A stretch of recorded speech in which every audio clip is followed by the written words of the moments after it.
Mariam, welcome to the show. Hey, Jason. Thank you so much for having me.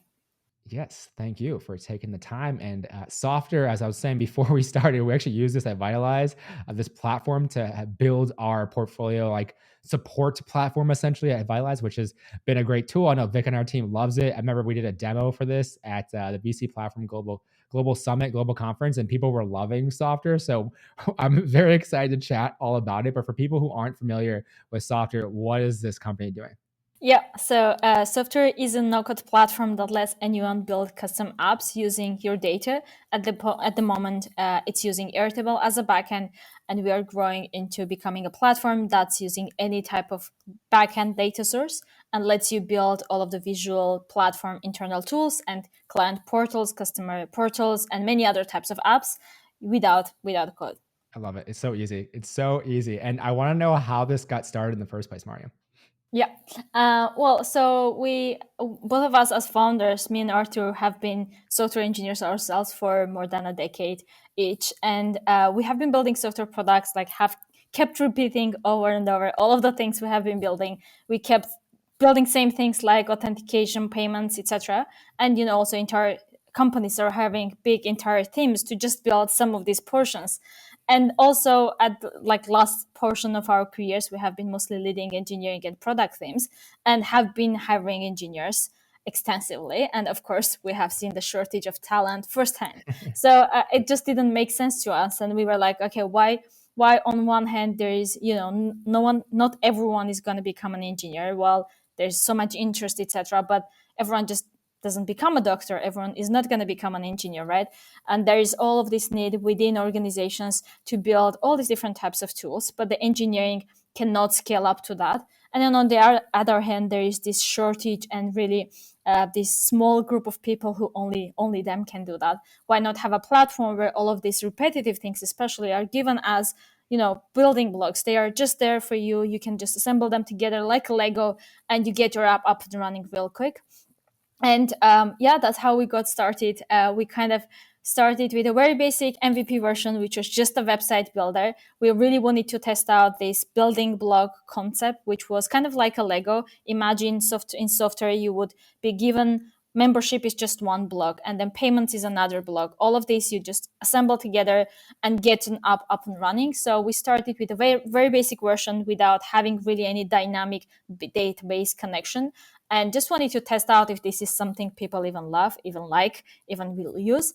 And also one of the testament of that was we started charging from day one for an MVP type of Ooh. product, which was also something we wanted to really validate. We believe that if people are paying this, then they definitely are getting the value, and hence they are ready to pay.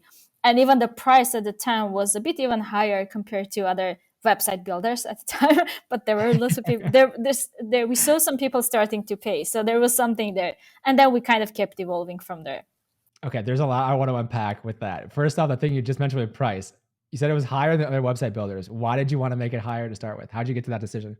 Yeah, it's a good question. So we did. I mean, it was if we looked at the time, we looked at website builders because we were also offering. The MVP was just a website builder. We couldn't really have a higher price, but at the same time, we ourselves have been using all these other website builders to build our own website. It took us ages. We never launched it. It was also pretty cumbersome. We launched something and then it didn't work on mobile, etc.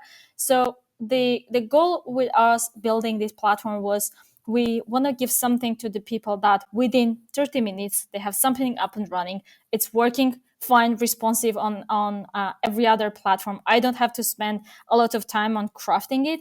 And really, the biggest value we kind of embedded and thought that this value is reflected in pricing is that instead of spending days or weeks to build something with other platforms in 30 minutes, you essentially have something with Softr. That time and effort you are reducing and helping people to eliminate, that is going to be worth the money. And we kind of just tested out. Of course, we started with one pricing, then also we had several iterations of pricing, but the first version as well was a bit expensive from the others. And we saw also, once people started buying, we talked to them and also tried to understand why they're even paying for that. And that is what came back as that is just saving so much time and effort for them from them to instead of using the other platform. And that was the kind of thing that's the Just for really just worked for well. just for context for people as well, with the MVP is that founders hear this all the time, like build an MVP, like just launch something. Like how long did it take from like idea to like launching the MVP and having the market? I'm curious. Yeah, so I mean, it didn't take that well. It was about a year of building as a side. I mean, as part time alongside our jobs or all, other activities we have. So we weren't full time building it, and it was just two people actually. My co-founder building. I was more on the product side, on the business, customer discovery, etc. Yeah, about a year time us building it, and then we launched in August 2020 the very first MVP version, just a very basic basic website builder. Yeah. That's from there, but then it already started evolving, and we put more effort and full time of our Wait. efforts. How did you get to that point of you want to quit your job or you quit your job to do this full time? Because obviously, so many founders do that. They're doing it part time and they're like, okay, well, I want to quit. Or some people dive right in because maybe they have savings or they raise around pretty quickly. For you, a year to get to the point of then going full time. Take me through like that and how that happened. Yeah, it was a bit different for the two founders. My co-founder joined a bit later when actually we had kind of a time MRR kind of goal in our minds that we want to reach that and then be able to quit. At the same time, we also didn't want to raise VC money. We knew we are gonna raise at one point because for this type of platform to really be fast and to be able to be competitive, and this just requires enormous amount of effort engineering wise and product wise. We Yeah. knew in order to win we are going to have the funds, but we didn't rush raising. We really wanted to prove to ourselves that this is something that's working, that we get the value first, like there's customers, and then we go out to raise. And yeah, on my case, I actually before already left my job, I started working on different ideas, working in joining an incubator, etc., just trying out different things. And then at one point, for me, it was kind of working on the side with some other companies, doing some consulting, etc. So I was not full time at the time, Yeah. but yeah, there was kind of a period where we thought of having some kind of milestone for ourselves of in terms of MRR and customers to prove ourselves that it's worth the effort. And actually, what happened was we launched on Product Hunt, and then after like 2-3 months, we realized we just cannot keep up with the, with the product requests, with all of the customers coming in, the customer support, etc. It was just unscalable for both of us, and Yeah. it was just naturally happened that we just had to scale because there was the demand. Yeah, it's interesting hearing that because my best friend, for instance, he launched a course creating company, and he wanted to get 2 times his salary before he was comfortable enough to quit. So he had to make twice what his monthly like salary would be before he quit. And like I've heard such a varying number from founders, so I find it really fascinating as like how much risk are you willing to take and like how much comfort do you need before you go full time? And yeah, I think he's still paranoid about it, which is kind of funny. But with that too, you mentioned the product hunt launch. Was that how you initially got your first paying customers? Yeah. So we at one point exactly at one point we actually found Twitter community of all these no-code enthusiasts that are really hanging out, building with different tools. There is already some of these tools they're using, and we kind of got into that and started engaging and really understanding a bit more about the market. But the first time, for the first customers, really started getting from Product Hunt, and then also us being close to them, talking to them regularly, etc., being close already in the kind of in our tribe. We found our tribe in Twitter, this no code small bubble, where from there things already started evolving. What did that look like from Twitter? You mentioned Twitter. So is that like you're starting to post some content about it? People who respond and you're like, hey, can we have a call? I'm curious on what you think about it. Or like, what did that look like more tangibly? I'm just curious and trying to think for other founders, like, oh, I should use Twitter because I have a similar type of product. Like, what did that look like for you with Softr? Yeah, we didn't do much content posting or ourselves, but rather really just followed the people who were already there, who were already using other tools or building stuff, just really understand the market and what these people's expectations are. Also, like reached out to them, spoke to them, and then when we launched already, we kind of kept people in. interest, interested or engaged, we kind of posted about our updates. We just shared where we are, what are we building, etc. And then kind of it started building up. We didn't really have never used Twitter for running our own threads or being becoming a thought leader in Twitter, just because we just didn't have the time for that, focusing on that. That's fair. There is some companies, I think they're doing pretty good job in Twitter, really using the thread structure and like having tons of audiences. We never managed to do that, and maybe that's a good strategy for some cases. But yeah, essentially just really, first of all, learning from the people there who are actual builders, who are actual customers of other platforms like that, Yeah. or have the needs, and then evolving from there. Going from those early customers then, so launching a product hunt in the early days, I know we can talk about the latest launch in a little bit. Going from like first kind of product hunt launch to then, and also on Twitter, engaging a little bit as well. What has fueled the growth of Softr since then? Because you hear about founders who launch a product hunt, big spike, comes down after, and you're like, no, everyone knows it's going to happen. But I'm just curious as to what kept that going, because you've grown a lot since. Yeah, it's funny that you mentioned that, because it was only the first time when we had this spike and there was lots of users that essentially started learning about software. Nowadays, when we launch something, we actually launched on 15th, we launched our software mobile platforms as one of the, I think, the fourth third launch ever on Product Hunt. Oh, wow. And it's interesting. There's just a bit of spike, and it seems like a lot of the people already in Product Hunt community, they know about Softr. So there's not that many new signups. There's not that many, upgrades, new customers. It's really just about keeping the community in the loop, keeping them up to date, etc., and really keeping the enthusiasm there, and people just learning about what's happening. But really, it's kind of, at one point you really come to if you're continuously building the product and active in the space, then it's not going to be scalable channel. For us, what really fueled the rest of the growth is really three main things that we're working on that are the core of our growth, which I actually like mentioning, is that the first time we consider the real launch was the real launch of the web application builder, which was last April. So that was the second launch we had, where it was really an application builder using Airtable as a backend, having membership payments. From there on, we have grown from almost 5,000 to 60,000 users now, all through organic channels with $0 in marketing, all through three main things. First, product, really the product itself, community, and content and education.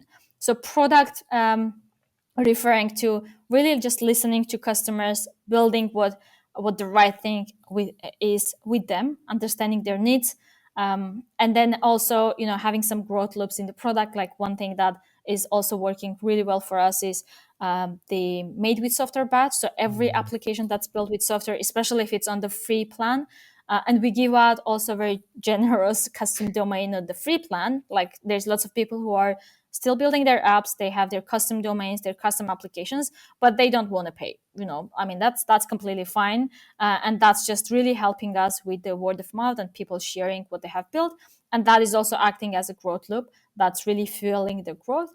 And then of course, really just I think customers around Softr are like know Softr and really like about Softr as well, that we keep. So we talk to them regularly, we know what their needs are, and they see the results coming out in the product, things that they asked, now they get it back, they're kept informed, etc. I think that's something that really the community and the user base values a lot. And then of course the community, which is kind of tied to the product itself. Again, lots of things are fueled from the community, people who are passionate about software, and also at the same time they're acting as ambassadors, really the people promoting software. There's lots of people creating content, video tutorials, articles, etc. around software without really us incentivizing any at all, because also one of the reasons I assume being, because people build stuff, they are successful, right? They share about their excitement, and they feel like they got superpowers now, they can build stuff that they couldn't do before, and of course they keep talking about that to their communities in Twitter, in social, etc. And that's what kind of acts as one of the kind of viral community growth aspect. And then there is content and education, which is, we try to, we're still working on that, and not yet, haven't done yet much here, but really heavily like working on helping customers to be successful once they land into the product, because it is a product. It's not just a HR platform, or it's not a simple email application, right? It's something that does require people spend a bit of time, be creative, build out, try and failures, etc., and really helping them understand the different things that they can build, use cases, what Airtable even is. Sometimes people don't even know what Yeah. Airtable is, and then really educating them around the different things they can do with the product. This is something that's really core, and we believe that we're working on that. Hopefully, creating even more, in tutorials, articles, and all that to help them along their journey. Was that always the plan, to just have more so the organic growth mechanisms you wanted to put in place? You didn't really want to spend necessarily on different paid channels, or like how did that decision come about to go this way? I think so. I think from the I mean, it hasn't been intentional to not, to grow. It's also something that, of course, worked. Worked Yes. luckily, just because True. of the product. But I think what we are very intentional about is really kind of making the product the thing that really works, that acts as the growth lever for us. We are making intentional decisions around the product, around every other aspect of building new features, making sure that, keeping the simplicity in place. Anything we add to the product, we're very mindful of this should not add additional complexity, because of course if you add more features, then the product becomes more and more complex and difficult to use. So there is lots of things put into making the product extremely easy and simple to use for the customers. And then of course that kind of helps because if people can do things easily, they can create, then they are happily sharing as well. I would say, I mean, it's paid channels are not things we are not experimenting with. We are right now starting to also work on that, but definitely is not. We're not looking at that as one of our main channels for growth. Yeah, no, that makes sense. And with that too, so you mentioned the product, you mentioned earlier this mobile app that launched as well in Product Hunt. I'd love to hear more about how that came about in terms of the timing of going with the mobile app, that development process, and like what you're thinking about for that as well. Um, I mean, to be honest, actually, the product, we haven't been trying to make something big out of the mobile launch. It kind of internally, we realized actually, it's interesting. It was a kind of product request from some of the customers who really are building some typical business applications that really need this functionality, and it's making them more effective. And we kind of implemented it. Technically, it wasn't like extremely hard. And Yeah. we weren't thinking this is going to be something really interesting for a lot of the customers. But then we realized it's actually, we don't see it that way, but a lot of the customers, for them, it's actually insanely valuable, because then now you have Mm, another application, the same application can run on mobile, right? So we realized, okay, let's publish this, let's make this public so everyone knows and starts using. And then also, I think one thing that we do, like with every other product update, is typically we don't try to perfect. I think that's very kind of specific maybe to software. Like we try to be not perfectionist, but really put out something in the first version for people to really start using. And if they really find value, if this is something that's valuable, then they're gonna pull the rest from us, and we rather let them come back and then us iterating on the version we have launched, instead of us really working on something, perfecting, and then launching and that no one is using. Same with yeah. mobile. So we have launched the first version. There's already a lot you can do with it, but again, I mean, there's so many things that we don't know how people are going to use it, right? So there is some things we know for some use cases it's going to be useful. Maybe now we start learning completely other use cases that we didn't even imagine that would be used for. Yeah, with that too, I know in terms of building a product out and everything else, going back to what you mentioned earlier, you originally didn't want to, you knew you'd raise venture capital eventually. You want to bootstrap initially, you didn't have to spend it right away. Take me through the evolution of then the timing and point at which you decided to raise venture capital like that? I'm just curious as to how it went as well in terms of raising that, because I know you announced a round relatively recently as well. Mhm. Yeah. With both rounds, it was kind of similar for us. Actually, as I mentioned, there was a point where we weren't planning to fundraise and also still not going, full time yet. But at a point where we realized there's lots of customers now starting to use software, they really find value in it, and then there is also lots of customer support, etc. And around that time, we were also organically kind of inbound. We were getting lots of inbound interest from different investors, some of the top investors in the world, and we were like, okay, let's chat. We the Yeah. timing. I mean, we weren't actually actively speaking to anyone, but the timing when we realized, okay, this is not scalable anymore. We're just, with two people, we can't handle all these different aspects. It was just, one person on the technology side, just building all these features, impossible, and then another person doing everything on design, product, etc. So then we kind of, it was natural around the same time that we started getting the inbound interest and started talking to investors casually in the beginning, and then we ended up officializing it.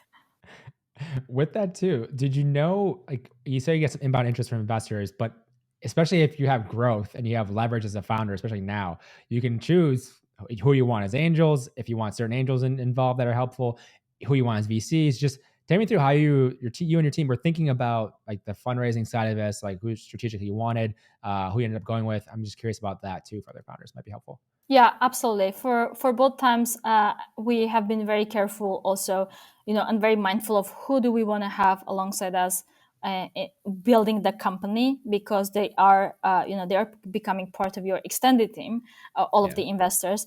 And we definitely wanted to have people like investors. Like, two things I think was really important is, first, with an experience of building company themselves before, or being an operator in a company, and then second, really caring about the product and the customers, really being the highest priority versus revenue numbers, metrics, which is of course also a priority and important, but that comes as a result of having the right product, having the right customers, and really understanding your market, understanding what product you want to build, and really understanding customers. So we have been really focusing on just making sure we choose the right investors, the investors who are understanding, who have the same mindset like we do, and they are going to be very supportive and very helpful actually in with their expertise in those areas. And yeah, that for both cases that worked out pretty well, I think. Yeah, I mean, for people who aren't familiar already, $13.5 million Series A, more recently, which is incredible. Some great investors on board there as well. And you talk about the we, which there's a whole team obviously behind this. But I want to go drill down a little bit more on your co-founder as well. How did you two decide to work together, that you want to start this company? Because there's so much that goes into this, and then also how long of a relationship it's going to be to build a company, like years and years and years. Just take me through like what those conversations were like, or how that even came about. I'm curious. Yeah, actually, interestingly enough, I mean, I don't mention it like too often, because there's just no reason like very often to mention Yeah. that. Also, what happened with both of us is we also happen to be husband and wife team Uh-huh. that also works kind of. That's we believe the advantage we have as well. We have also built another company before, which we didn't continue like scaling, etc. We had several thousands users, and Yeah. we also worked very closely together in the same team. So we knew we can work very well together. And also the leverage we have, and the essentially why that's making us successful is also because there is so much empathy and understanding in what, you know both of us are in the same boat, and Yep. we understand what we are doing, right? What each other person is doing.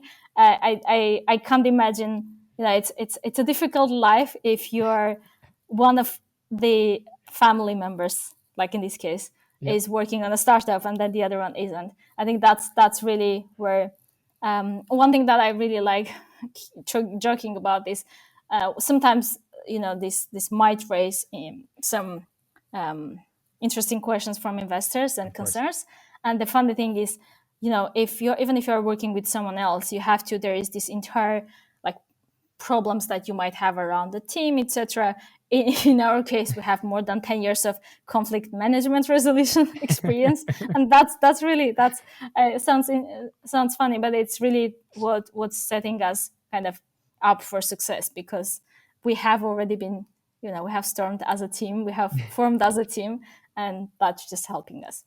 Okay, I want to talk about the future of no code and what you think about no code more broadly in a second. But I had to drill down on what you just mentioned real quick, because for other founders who are maybe husband and wife team, or we just had two pitches at Vitalize Angels today, and one of them was siblings. So co-founders are siblings. I'm curious as to, you mentioned how not easy, the benefits of that, having the empathy from years of obviously knowing each other. What are maybe the challenges of that? Is there any challenges of that? I'm just curious on that dynamic. Mhm.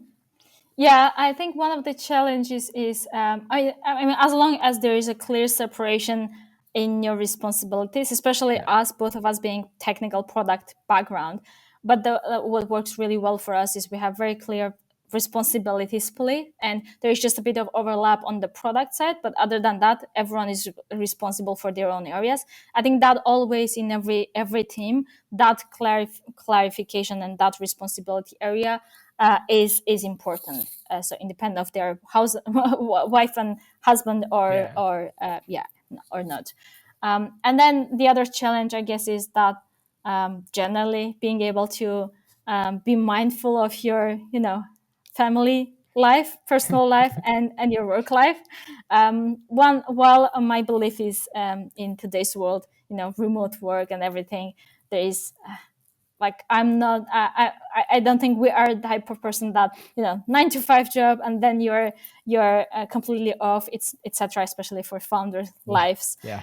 I think like being flexible and being able to adapt and understand, being able to plan your day, plan your time, that's really important. As long as you can do that, that's not really posing much challenges. So that's the difficult challenge, to be able to really plan it in a way that you can have all, which typically you can't, but you have to at least balance it in some way. Yeah, I appreciate you sharing that, because it is a different perspective. And I know we've also invested in founders who are a husband and wife team before at Vitalize. And so I remember hearing that, there's different conversations, and it's kind of And interesting. imagine also having 2 kids plus Yeah, software exactly.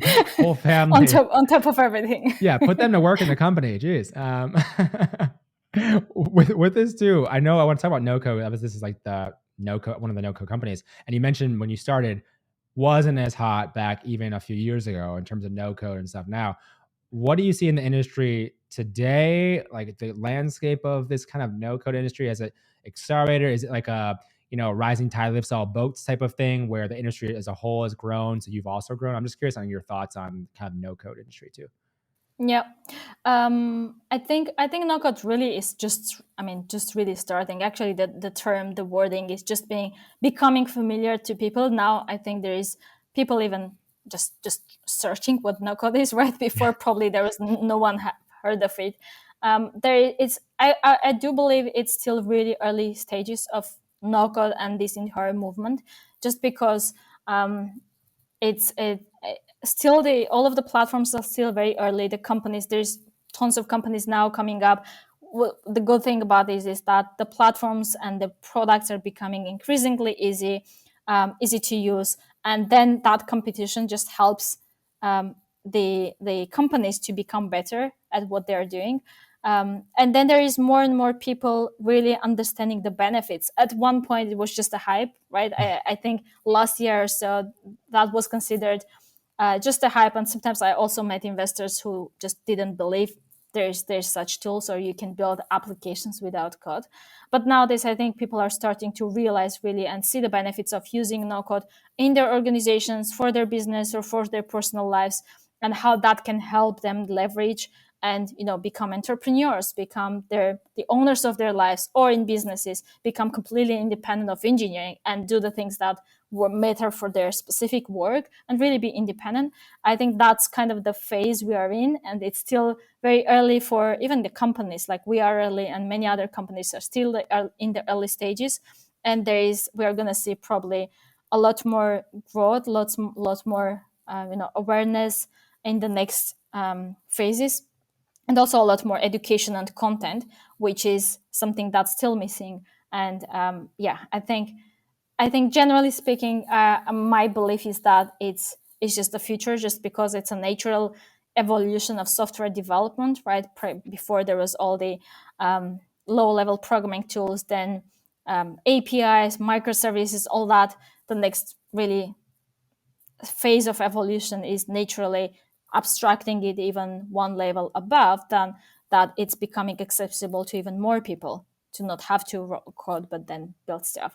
So I'm really excited about what the future holds, and really hoping for also Softr to be the one of the top no-code tools for people to come um, to find interesting applications, to be able to be creative and create their own apps without code. Yeah, there are so many different ones out there that are doing like different things within the industry in terms of no code, which we have a lot spliced together at Vitalize. Even for like Vitalize Angels, for instance, we have a stack of different no code tools to do different stuff, and there's so many out there. And like to your point of education, you saw a company like MakerPad, for instance, which had all these tutorials about these different tools, and they got acquired. And so you saw that in terms of the content. Obviously, that was a huge need, and people wanted these courses and everything. But then the platforms themselves, like Software, for instance, are obviously incentivized to make their own content to help people to build more things to then use their product, which makes sense. I'm curious for you, what are you seeing in terms of Software, like the main use cases, or like why people are using Software, or maybe what most people are using. I'm just curious on some of that side of things with what Software is doing. Yeah, so Software is really a horizontal platform at the moment, and we want to stay like that. We definitely don't want to become a vertical solution just for one use case or one solution. Yeah.